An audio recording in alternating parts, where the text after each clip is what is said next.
What I have here is a presentation on the development of agriculture in this area, leading up to what is probably the origin of the Garden City name. It starts with indigenous agriculture.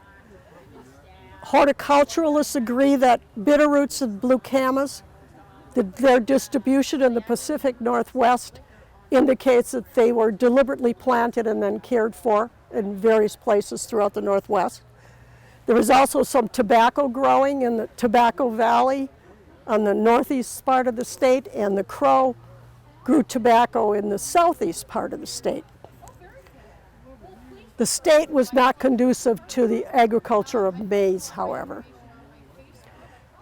From there, the next step was pastoralism, which when the various tribes acquired horses, they became pastoralists. And then the next phase was that a self-sufficiency in which places like the Hudson Bay Company decided that all of their forts or posts had to be self-sustaining communities with livestock and gardens and orchards, and they were kind of all around us. And then in 1841, Father de Smet comes and starts St. Mary's Mission down in the Bitterroot, which was also a self-sustaining community. And there was a tendency for, once they established a post, like the one in Idaho at Cataldo, that other traders would move in and these posts would become major sites of commerce. Then in the 1850s, the fur trade has collapsed, and so these out-of-work fur traders started going down to the Oregon Trail, buying up or trading up livestock, spent livestock. They would bring them up here, recondition them, take them back down there and resell them or trade them to other people going through on the Oregon Trail. And that accounted for a lot of settlement through the 1850s. Gold was actually first discovered at Gold Creek in 1852, but it wasn't until 1858 that people decided it was commercially viable. And that, once that word got out, that kind of started the gold rush here. In 1860, they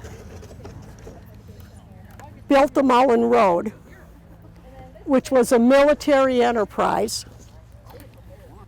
It had to requisition food supplies for its men, and the O'Keefe brothers, Baron Cornelius and David, who lived at the base of Everett Hill at O'Keefe Creek, had the contract to supply vegetables, and Richard Grant had the contract to supply beef.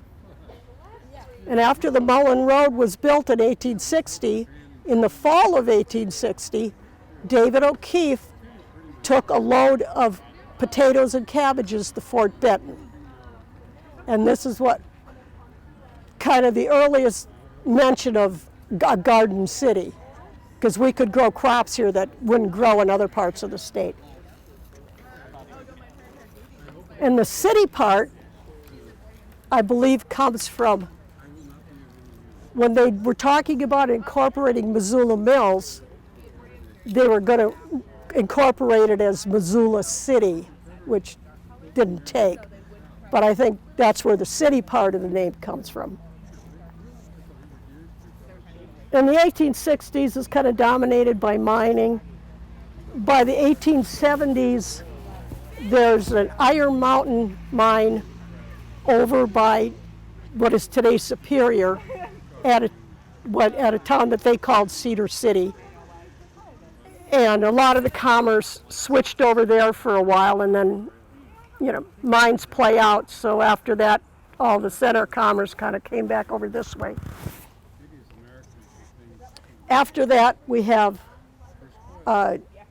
Shakespearean actor Daniel Banman comes to town, sets up his residence in Banman Flats in East Missoula, and he's instrumental in introducing apple growing and Holstein cows, which are dairy cows. And like in the early 1900s, there was up to like 20 dairies in and around Missoula. From 1909 to 1971, the Hughes Gardens were in the mouth of Hellgate Canyon. And then during World War I and World War II, the trends were to encourage people to grow gardens or to make bigger gardens. And then in the late 1900s, the food miles movement becomes popular, and Missoula is on the ground floor of creating community gardens. And then by the 2000s, the University of Montana is growing much of its own food, both in gardens and from its husbandry program. So what I've got here is, this is David Thompson's map. He's the first one to apply a Missoula type name to this area. It's Mullen Road. This is an 1872 survey map. When they do a survey, they have to have what they call a prime meridian. And the corner of the prime meridian that all of the Bitterroot Valley and all of the Missoula Valley was surveyed off is in the corner of the railroad tracks just east of Walmart. This is a picture of the top of Marshall Grade. And in the old days, people would come up Marshall Grade and then just go up to here, which is the saddle of Mount Jumbo, and then the major road went down on Jumbo and into Missoula from there.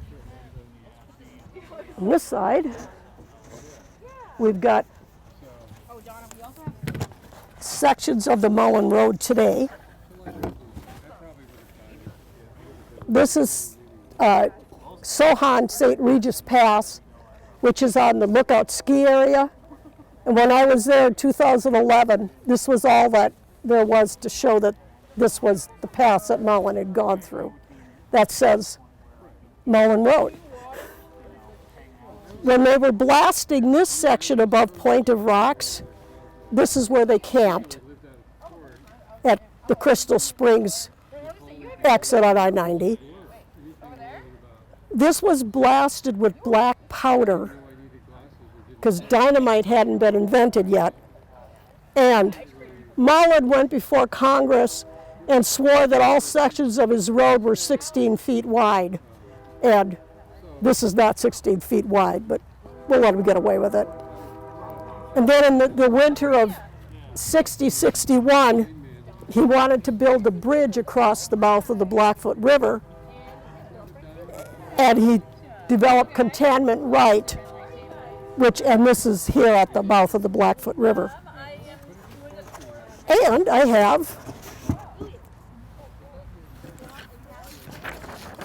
a history of cats in Montana. All things sentinel derived from the sentinel tree that was a 300-year-old ponderosa pine that stood on the flanks of Mount Jumbo. And if they climbed it, they could see into Hellgate Canyon to see if there was any hostiles hanging out. And Lewis climbed it when he came through. And then it died, I think it was like 1923, it died. And there's a cross section of it in the lobby of the forestry building. Oh. So any place where you see the name Sentinel, that's where it came from, is from that sentinel tree.